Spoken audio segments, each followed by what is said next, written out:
Menjadi penghafal Al-Quran adalah impian dari setiap kaum muslimin yang ada di dunia.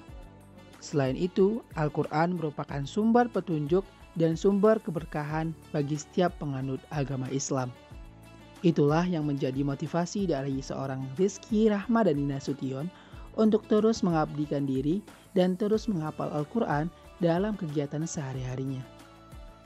Rizky yang biasa disapa Kiki ini, selain menjadi penghafal Al-Quran, juga sering terlibat dalam berbagai kegiatan yang berkaitan tentang kemanusiaan. Kami pun tertarik untuk mewawancarai seorang Kiki ini dalam kegiatan Talkshow Bincang Kaula Muda. Ikutin terus perjalanan kami.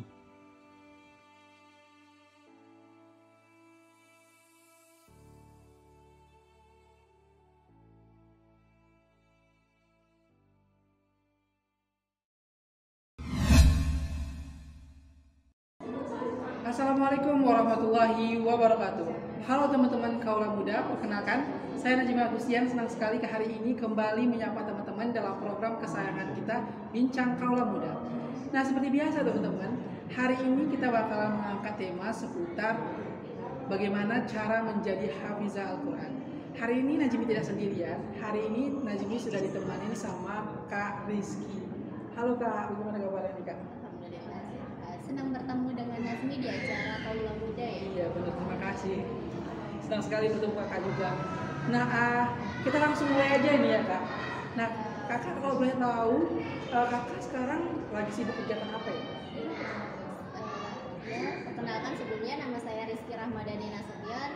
Alhamdulillah saat ini saya sebagai salah satu mahasiswi Komunikasi Penyiaran Islam Fakultas Dakwah dan Komunikasi UIN Sumatera Utara semester 6. Nah, kegiatan saya saat ini selain kuliah, saya mengikuti beberapa organisasi dan juga kegiatannya mengajar. Nah, kan juga seorang ini lagi sedang mencoba menghafal Al-Quran, iya kan, Insya Allah. Nah, kakak sejak kapan sih mulai dan sejak kapan mulai mempelajari atau menghafal Al-Quran seperti ini? Karena kan anak muda seperti sekarang ini kan lagi giat-giatnya nih menghafal Al-Quran, kan biasanya dimulai sejak kapan gitu? Alhamdulillah kalau untuk menghafal sendiri udah dimulai sejak masuk madrasah aliyah. Itu tepatnya di kelas 1 SMA ya. Saat itu saya ini kuliah sekolah di MAN 2 Model Medan. Nah, di situ diwajibkan menghafal. Dimulai dari juz 30 kemudian berlanjut sampai juz 30 nih dihabiskan baru lanjut juz 1 gitu. Seperti itu ya. Nah, terus biasanya target kakak dalam menghafal Al-Quran dalam sehari-hari itu berapa kak? Misalnya apakah harus sesuai target atau sesuai kemauan kakak aja atau memang ada ditargetkan seperti itu? Nah, awalnya buat target ya sehari itu harus 1 halaman. Nah, karena banyaknya kegiatan gitu kan. Sebenarnya bukan banyaknya kegiatan juga, tapi karena kurang memprioritaskan yang namanya menghafal Al-Quran ini gitu. Seandainya diprioritaskan maka bisa aja gitu kan, karena kata Allah Al-Quran itu telah Allah mudahkan gitu untuk hamba-hambanya. Nah, kalau untuk per harinya di awal saya targetkan 1 harinya itu harus hafal 1 halaman gitu kan. Lambat laun ternyata itu bergeser menjadi setengah halaman, kemudian bergeser lagi mungkin karena banyaknya ketidakkonsistenan saya mungkin salah satunya, jadi menghafalnya itu 1 hari hanya dapat kadang 3 ayat gitu, dan itu kurangnya memfokuskan tadi. Seandainya kita fokuskan maka akan tercapai sih yang kita targetkan di awal tadi. Berarti kakak kan 1 hari nih, 1 hari itu ada 3 ayat, tapi itu dilakukan secara beberapa hari, setiap hari itu kan.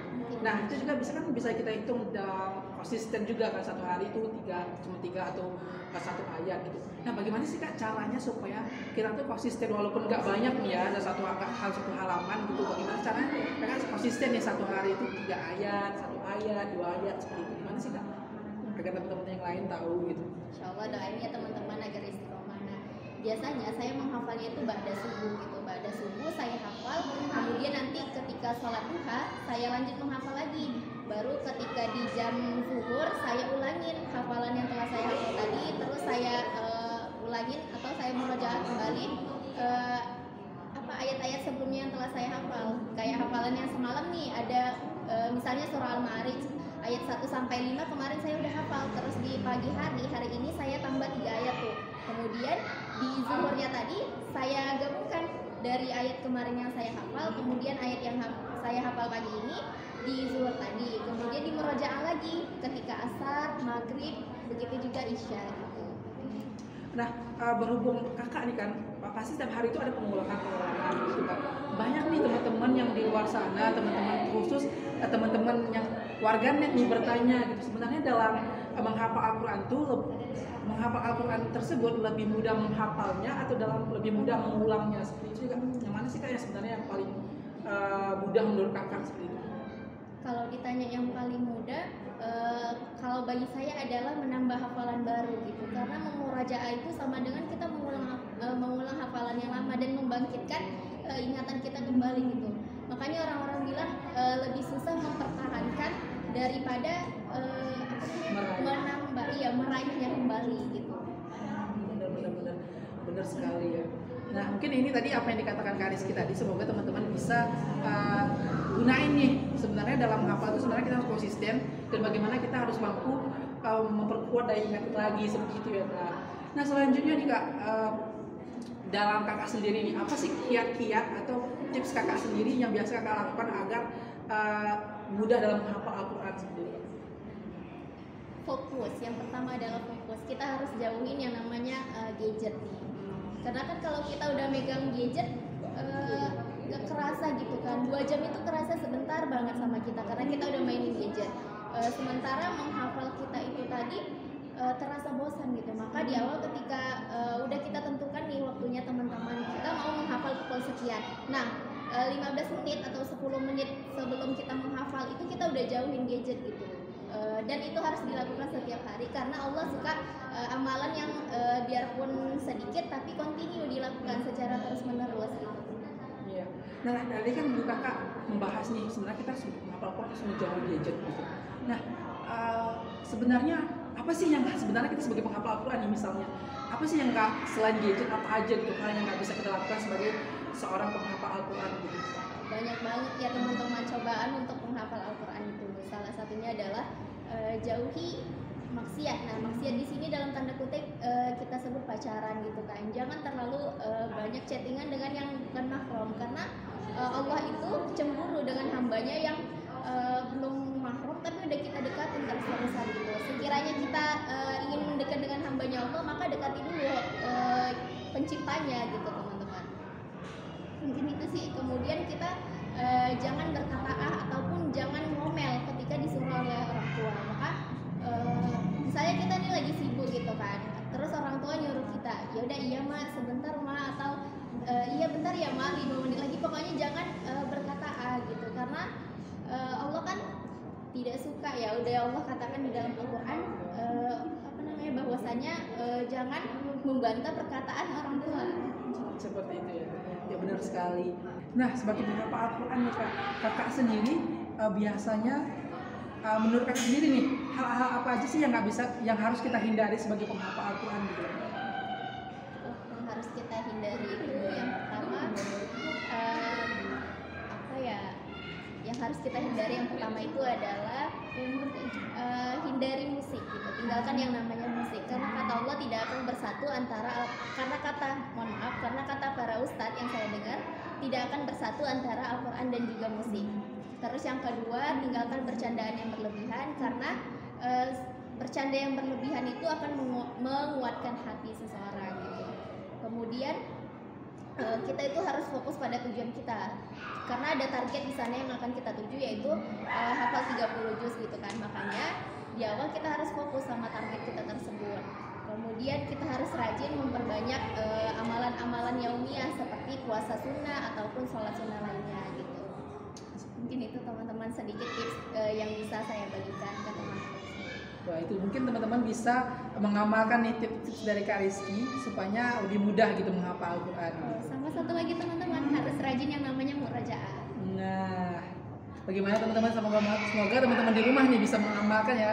Nah selanjutnya nih Kak, pesan-pesan dari kakak khusus untuk teman-teman yang warga net yang sedang menonton ini agar mau memulai atau terus murojaah atau pesan-pesan untuk teman-teman yang sedang menghafal Al-Quran atau akan mulai menghafal. Kakak sudah menjelaskan bagi tadi nih, bagus banget penjelasannya teman-teman. Nah selanjutnya menurut kakak sendiri apa sih manfaat dari kita menghafal Al-Quran itu sendiri sebagai kakak seorang penghafal Al-Quran ya? Insya Allah baik. Nah kalau manfaat yang saya rasain itu banyak banget. Dan intinya bersyukur dengan apa yang telah Allah kasih gitu. Segala aktivitas yang dilakuin itu rasanya dipermudah aja gitu sama Allah, karena itu tadi kata Allah ketika kita udah dekat dengan Al-Quran maka nggak akan ada yang namanya kecewa gitu teman-teman. Insyaallah. Nah tadi kan kakak juga udah menyinggung nih seputar organisasi kakak. Tadi juga sebelum kita wawancara nih Najmi udah riset juga nih kakak itu sering kegiatan organisasi. Kalau boleh tahu organisasinya kakak itu tadi organisasi apa ya? Nah alhamdulillah saat ini diamanahkan di beberapa organisasi itu dapat amanah seperti di HMI itu diamanahkan di bidang Kohati, di bidang internal Kohati sebagai ketuanya gitu. Kemudian di organisasi LDK diamanahkan sebagai sekretaris divisi Humas dan Syiar Fakultas Dakwah dan Komunikasi UIN Sumatera Utara. Kemudian kalau di luar kampus kegiatan saya itu ada mengajar ngaji di Rumah Perubahan, kemudian saya juga mengajar anak kelas 1 SD di Sekolah Mardiatul Jalan Bersama. Kemudian juga saya mengikuti kegiatan di Sahabat Pendidikan Ulil Albab itu mentoring. Biasanya kegiatannya setiap hari Ahad dan kegiatan tahsin biasanya saya ikutin di hari Senin, Jumat sama Sabtu gitu. Jadi kegiatan kakak juga berkaitan sama Islam dan Al-Quran sendiri seperti itu ya kak? Ya. Nah kalau boleh tahu tadi kan kakak juga udah bilang nih kakak bergabung sama Ulil Albab. Terus itu sebenarnya kegiatannya itu fokus ke gimana ya kak? Kalau di Ulil Albab sendiri itu fokusnya relawan gitu kan. Nah kegiatannya itu ada kayak mengajar, kemudian kita kunjungan ke beberapa daerah pelosok untuk kemudian mengajarkan anak-anak yang ada di pelosok, kemudian mengajarkan mereka bagaimana mengenal Islam lebih jauh gitu. Luar biasa sekali ya teman-teman. Nah terakhir nih kak, apa sih kak pesan-pesan kakak terkhusus bagi penghafal Al-Quran untuk teman-teman warga net yang ada yang menonton tayangan ini agar lebih giat dalam menghafal Al-Quran atau bahkan mencoba dan memulai menghafal Al-Quran? Yes, kak. Terakhir nih kak, apa nih pesan-pesan untuk teman-teman yang sedang menghafal Al-Quran atau akan memulai menghafal Al-Quran dari kakak untuk warga net yang sedang menonton tayangan ini?